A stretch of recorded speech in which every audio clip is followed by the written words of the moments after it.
Inkuru nziza ya Yezu Kristo nk'uko twayandikiwe na Luka Mweranda. Ahazwa Mukama. Mu kwezi kugira gatandatu, umumarayika Gaburiyeli yatumwe n'Imana mu gisagara cyo mu Bugarire citwa Nazareti, ku mwigeme yari yasabwe n'umuntu yitwa Yosefu wo mu muryango wa Dawudi, nyamwigeme nawe akitwa Mariya. Nyamumarayika arinjira amubwira ati, mwaramutse we wuzuye ubutore, Umukama muri kumwe. Mariya ngo avyumve agwa mu gahundwe yibaza ico iyo ndamutso ivuga. Nyamumarayika yamara aramubwira ati, humura Mariya, warashimwe n'Imana, waragiriwe ubuntu n'Imana, uza gusama inda, uzuye ivyaremwo umuhungu, uzomwita Yezu. Azoba umuntu ahambaye, kandi azokwitwa umwana wa Rudasumbwa.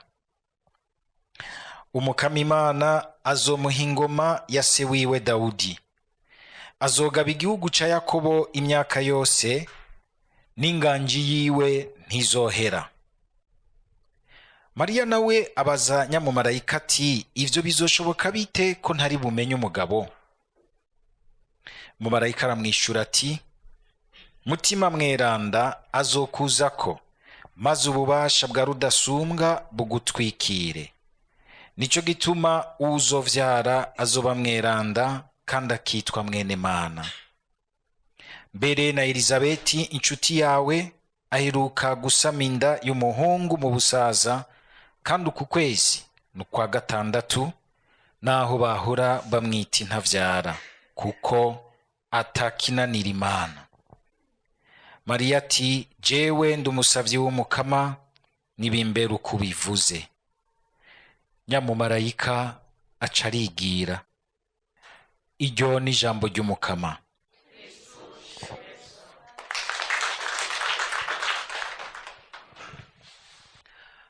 Uyu munsi nk'uko twabivuze turiko turahimbaza umunsi mukuru cane w'ibugwa ry'Umukama, mu gifaransa l'Annonciation.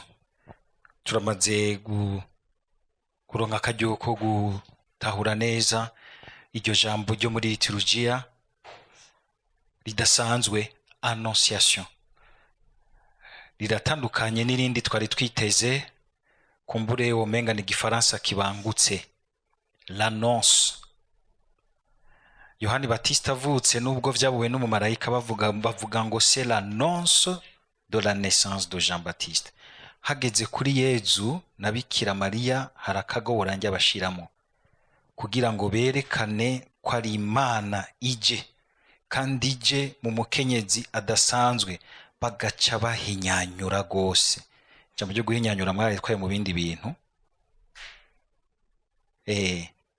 Umuntu agize amacenga kagira amayeriyeri, ibintu vyari kubiba akabigira ibi, ugaca avuga ngo yahinyanyuye. Sanzwe yihinyanyuye ugomba kugira neza ibintu gusumbya, kubiha agaciro n'agateka gakomeye. Imbere yuko Yezu avuka, si annonce isanzwe, ni annonciation. Liturgique bivuga ihinyanyura, kugira ngo twumve yuko uyaje nivyo azananye mu nzira y'umuntu, ariko n'Imana imanutse mu buzima bw'abantu. Naco gituma ari umunsi mukuru ukomeye cyane, kuko sinzi ko muvyumvamwe neza, n'umunsi mukuru waho Imana yashika bushike nk'Imana, igahonyoza ikirenge cayo aha kw'isi, igashika muri ino si. Benshi baza yuko umenga Imana yashitse muri ino si bijya duhimbaza ku Noeli.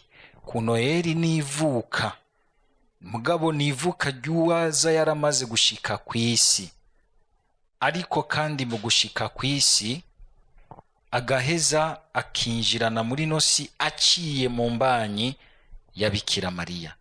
Ivyo vyose ni umugambi w'Imana, ni ibintu vyateguwe, birimwo urukundo rwinshi, birimwo isuku ryinshi n'ubweranda bwinshi. Imana ikavyitondera, kandi iciza cavyo nico cama gihimbaye, ikabihera hariya kure mu bantu bato bato. Iyizanana mu bakuru nuhavuye nibaza ntije wa muntu w'umubunyure hariya kwijabe sinopfuye menya Imana. Gira ati Imana ni y'abakuru hariya bagezweho. Ikazanana hariya i Nazareti.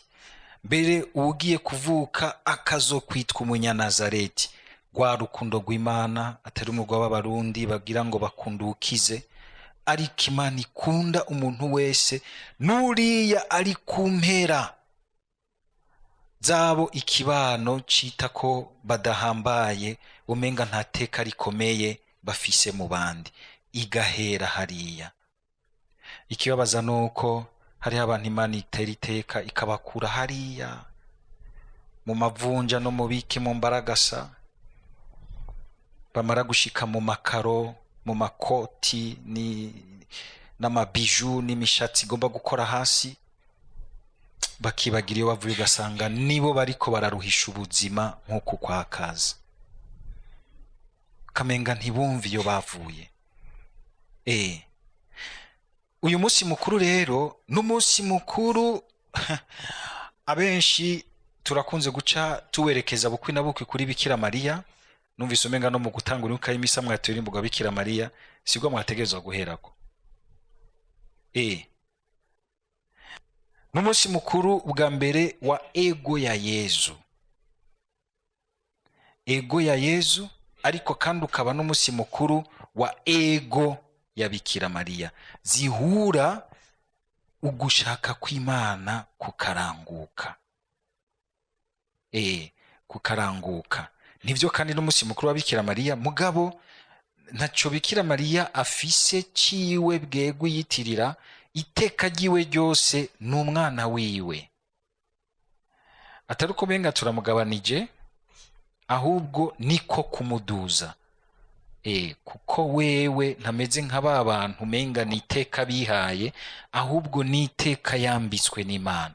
N'ubwiza bw'Imana bumusayanganiramwo, bumusayanganirako. Wowe ufise ubwiza bw'iwawe, bigwawe, genda wishime, pome, ugende, ugira amataye, ugira ibiki vyose. Ivyo ni ivy'iwawe kandi ntibirengana ku mpanda. Ivya bindi biza akagwara akagacamwo ukabona biranyitse, kandi binyitse ucumererwa nabi uti karambanye. Mbega uno munsi mubona gute? Nisize byifashe neza. Ivyo ni ivy'iwawe wende. Ariko wagira ati ni ivy'Imana yampaye bihoraho, bikamubako ibihe bidahera. Kurondera bene ubwo bwiza, kurondera atari uko ubwo bundi bw'akanya umenga ntaco buvuze, ariko bugarukira hafi, ni buto cyane. Aho iwacu n'imyaka ingahe? Harabona baguma bagwana, kaguma shira ku tuntu, yaba vyakunda bo mubaza umubiri wa kera bakamuteragira undi mushasha gasubira gukwame. Oroha biriko biragenda nta kundi, niyo nzira. Ahubwo uko biriko biragenda iyambika ibindi bitagenda, kugira ngo ivyo bigenda n'ivyahera uzusange wasamwe n'ibidahera biguteruye. Hari abantu ushobora gusanga hajya mu bitaro sida yarabariye canke kanseri kabajya, ugasanga umenga n'utugufa turi ngaho buhakwa kuyorana n'amashuka bagiye kuyamesa. Haro bigeze kuyorana n'amashuka, abandi bagenda gufasha abagwayi bamugenda buke buke, bamuyorana n'amashuka, baza wumva urujwi ruvugiye ayo mashuka, abantu basha kuja gutuma ntabona. Hariyo umuntu, hariyo umuntu, ariko ugashobora gusanga uyo muntu umenga asigaye ku magufa arimwo umwakaka w'ubwiza bw'urukundo rw'Imana. Arimwo umwakaka w'ubwiza bw'urukundo rw'Imana. N'umunsi mukuru rero wa ego ya Yezu na ego ya Bikira Mariya, biheza bigashikana urukiza kw'isi. Ngira ngo mwavyumvise muri ibisomwa ngo hageze Imana ikiyumvira iti ntumende, Yezu agaseruka imbere ya so akagira ati ndaje.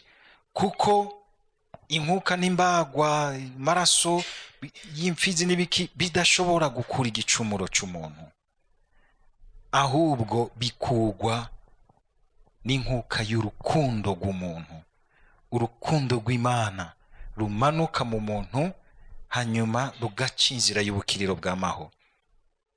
Ukwitanga k'umuntu, ubugamburutsi bw'umuntu, ni umunsi mukuru w'ubugamburutsi, umunsi mukuru wa obeisance. Abihaye Imana iryo jambo bararyumva n'ingoga, biri mu ngabirano zigize ubuzima bwabo. Ukugamburuka atari bimwe vy'uko umenga akantu kose umukuru avuze ni ego gandasabwa mena rero ndagamburutse. Oya, urukundo rwo kumva uti aho Imana ishize, ndemeye no kuva ku vy'iwanje shire aho Imana ishize, igihe numvise neza ko Imana igize iti shire ngo tujana. Rimwe rimwe rushobora no kugusaba gutakaza ibintu twikunze kwita amateka, mugabo ukagira uti hari ikindi kintu gikomeye cy'iteka Imana igira ikorera abantu benshi, nanje igira inkorere. Kandi nagamburuka umwanya mutonyi umenga bizonshira hasi, ariko hinge gato uzobona ubunahazwa buvamo, uzobona ubunahazwa bivamo. Ntivyama bitworohera, ni bwa bugamburutsi butegereza kuba hagati y'umugabo n'umugore. Arige kenshi abagabo no kubera imico baca bikwegera ko ngo n'umugore gusa ategerezwa kugamburuka. Oya, ijambo ry'Imana rivuga ngo ni mugamburukiranire muri Kristo, mu rukundo rwa Yezu. Mu rukundo no kugamburukiranira. Erega burya n'umukuru hari ahantu agamburukira umuto. Yego kenshi biramugora guca avuga ati nivyo, ivyo uvuze nivyo vyo, reka tujane n'ivyo. Mugabo gasanga yabigamburutse ariko arabishira mu ngiro. Azokubwira ati ngiye kubiraba, kwihagarara ko kwinshi, ngiye kubiraba. Mugabo yumvise neza ko hariho ijambo ryiza ryajemwo, n'umunsi mukuru w'ubugamburutsi. Inema y'ubugamburutsi irahambaye, si bimwe vy'uko kukumba imbere y'umukuru. Oya, n'urukundo rwo kugira uti ndumvise ikindi kintu gihambaye gishikana heza hasumbirije kumbura ico nashaka, naho co bagiciye ukagira uti iki kintu kirimwo ubukiriro. Ukoroha ugasanga wugururiye Imana, ukitsinda ukirengera ugasanga wugururiye Imana. Wamusanga umenga harakano kugeragezwa. Murumva nk'ubu nka Yezu aravuye mu buninahazwa bwa se, aho yanahazwa n'abamarayika, aremeye ngo kuja mbere gatonya munsi y'abamarayika, kugira ngo wewe na jewe turokoke, dushobore gushikanwa kandi imbere y'Imana. Mwumva ibyo ari ibintu byoroshe. Hari ahantu Yezu ubona yuko umenga mbere arabaye no kubona yuko abatumwa n'abigishwa b'umenga ntibatahura.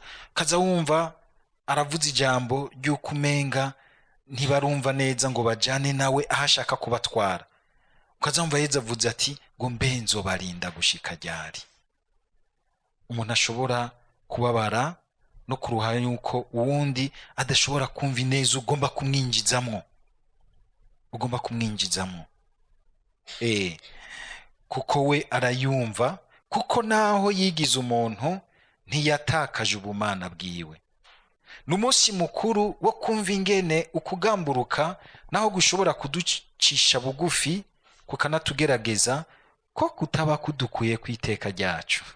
Hano bibaza yuko umenga agamburutse umenga iteka yaramuvuye, kumenga iteka ryiwe nukuba mu manyama. Oya, pa question. Nanje nimugira ivyo nshaka.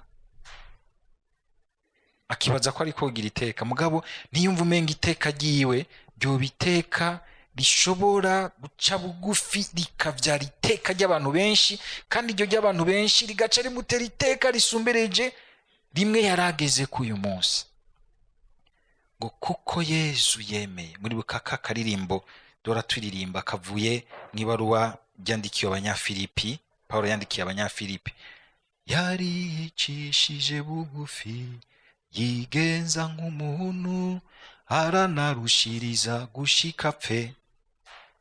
Agakurikira rero, niho Mana nawe yahejeje akamukimbagiza, akamutazira izina rirengeye ayandi mazina yose. Hariho kwicisha bugufi gucira inzira Imana kuba kuguteguriye kuzoduzwa. Mbere abantu uzosanga umenga barahamiye kuduzwa gusumbya kumanuka, bagaca bugufi bagakorera abandi nk'abasuku, ukabona umenga niteka birukira nk'iri rya politike ishaka kuba ririmwe uruhendo umenga rurakudugije. Nze murabe abantu bamaze kuduga kugira ngo basubire kumanuka bumve ko bushobora kumanuka hariya mu buzima busanzwe biragora. Aguma asaba ati pfuma munshira ngaha ngumana akantu ko kuguma hejuru. Mbere n'igihe agira have agaca atoza inama nshinga amateka menshi azomukingira kugira ngo azogumane ka kantu. Mugabe iyo haje umuntu yamugwanya ayo mateka yose aca yakura agaca atoza ibindi. Murabibona?